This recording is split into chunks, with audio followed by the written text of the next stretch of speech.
کہنے لگے آپ 19 میں آئے تھے، 2019 میں ایک دکان پہ ملازمت کرتا تھا چھوٹی سی، اور خطرہ یہ رہتا تھا کہ وہ ملازمت کرنے والا دکاندار جو ہے وہ مجھے کہیں فارغ نہ کر دے، یا وہاں دن رات مسائل ہی مسائل تھے، مشکلات ہی مشکلات تھیں، پریشانیاں ہی پریشانیاں۔ آپ نے مجھے دو چیزیں بتائی تھیں، ایک 129 بار سورۃ کوثر، اور ایک سارا دن چلتے پھرتے سورۃ قریش۔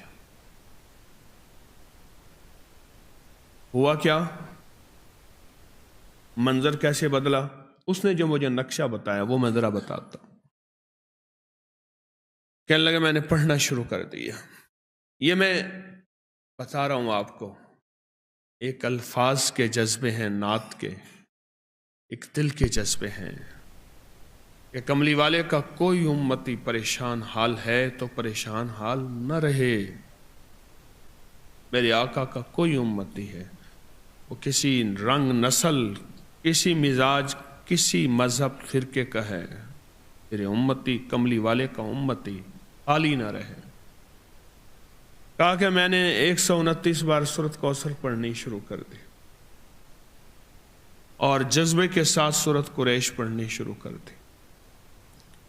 یہ جو انہوں نے لفظ جذبہ کہا ہے نا، یہی جذبہ فیصلے کرواتا ہے۔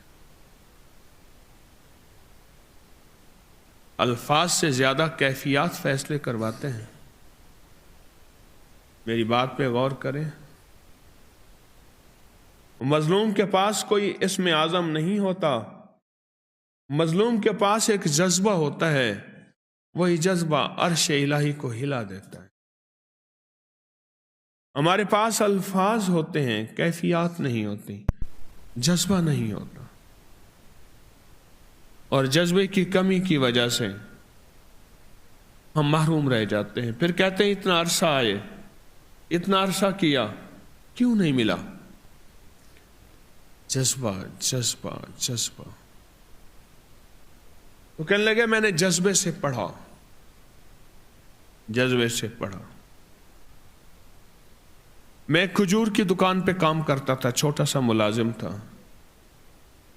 ایک بڑا گاہک آیا کنٹینر کا، دوسرے ملک کھجور بھیجنی تھی۔ میرے مالک کے پاس آئے، اس نے کھجور کے جو ریٹ دیے وہ زیادہ تھے۔ انہوں نے کہا آپ زیادہ دے رہے ہیں، کچھ کم کر دیں۔ انہوں نے کہا یہی ہیں ہمارے ریٹ، اور وہ میرا مالک مدینہ کی منڈی کا بڑا سوداگر ہے، اور ایسا سوداگر ہے وہ جو ریٹ نکالتا ہے وہی چلتا ہے۔